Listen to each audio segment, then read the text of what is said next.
Hello sa inyong lahat! Narito na naman si Mami Essie para mag-share na naman sa inyo ng isang masarap na dessert. At talaga naman pong napakadali lang gawin na pwedeng-pwede nating iahin sa nalalapit na holiday season, ang buko pandan. Pero bago tayo mag-umpisa, kung kayo ay nasa Facebook, don't forget to follow, like, and share. At kung nasa YouTube naman po, wag lang kalimutang mag-subscribe at pindutin ang bell button para lagi kayong updated sa ating mga bagong video. Ngayon, narito po ang ating mga kakailanganing sangkap. Sa paggawa po ng buko pandan, gagamit po tayo ng, ito po ay tatlong buko. Noon pong aking tinakal sa cup, 3 cups po yung lumabas na ating gagawing buko pandan. 1 cup na sago, yung maliliit. Meron po nitong nabibili sa palengke na luto na, pero kung magluluto po kayo, magpapakulo lang po kayo ng tubig at pag kumukulo na, ilalagay nyo po, hahalu-haluin, 15 minutes, ready na po yon, luto na. 2 pack ng all-purpose cream, 1 malaking condense, 1 sachet ng gulaman powder, at ito po, nagpakulo po ako ng pandan leaves para po talaga namang mabangong-mabango yung ating buko pandan. Ito po ay 4 cups na pinakulo na pandan. At syempre po, para lalong mapasarap, optional po kung gusto nyong maglagay ng cheese, pwede din pong wala. Pero kung mahilig kayo, maglagay kayo ng cheese. Okay, umpisahan na po natin yung pagluluto ng gulaman.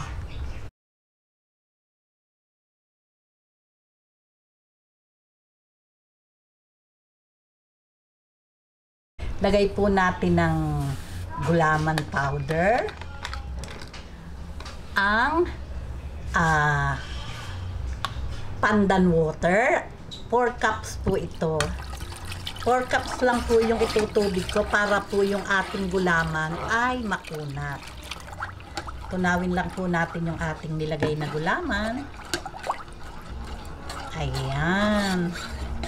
Okay na po ito. Ngayon isasalang na po natin sa ating apoy. Ayan, bukas na po yung aking apoy. Nasa high heat po yung ating kalan. Medyo lang po haluin natin hanggang sa tuluyang matunaw na yung gulaman powder.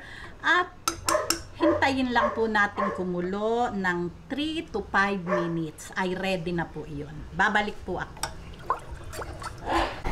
Ayan, pagka po ganitong kumukulo na, okay na po ito. Dito po sa pagluluto ng ating jelly, kung gusto nyo po na medyo may tamis yung ating jelly, pwedeng-pwede po kayong maglagay ng 1/4 cup na white sugar. Ayan, kung gusto nyo po ng may tamis yung ating jelly. Okay, lagay na po natin sa ating molder.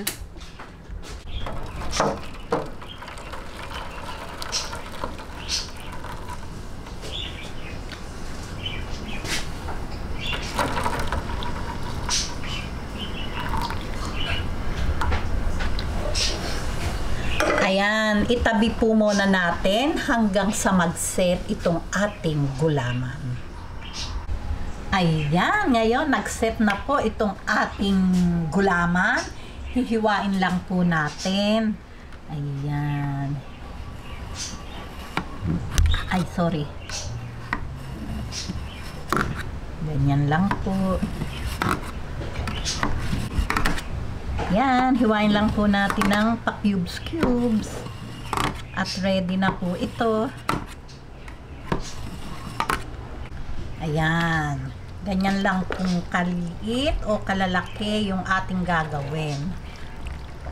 Napakabungo po talaga dahil sa pandan water ko to iniluto. Talaga pong amoy na amoy. Ayan, ngayon paghahalu-haluin lang po natin. Lagay po natin ang gulaman.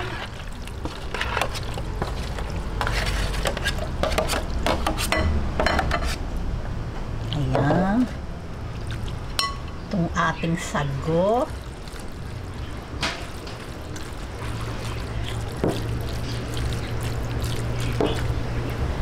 itong ating condensed. Ayan. Okay. Itong cheese. Itong ating all-purpose cream.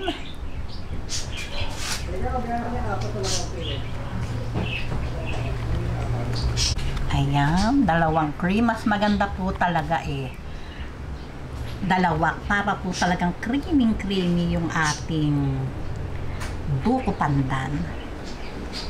Ayan, haluin na po natin. Ayan, haluin lang po natin hanggang sa mag-mix sila lahat.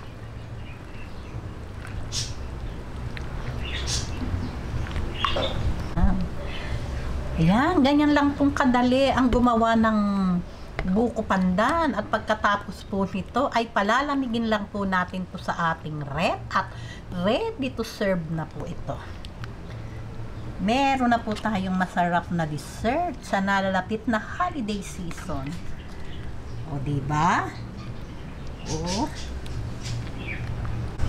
Ayan, heto na po ang napakasarap at creamy naman talaga ng ating buko pandan. Ito po ay lutuin nyo na o gawin nyo na sa nalalapit na holiday season. Palalamigin lang po natin to sa ating ref at ready to eat na po ito. Okay? O, paano po? Kung nagustuhan nyo ang video na to, huwag lang kalimutang mag-likes and don't forget to share and subscribe. Bye-bye!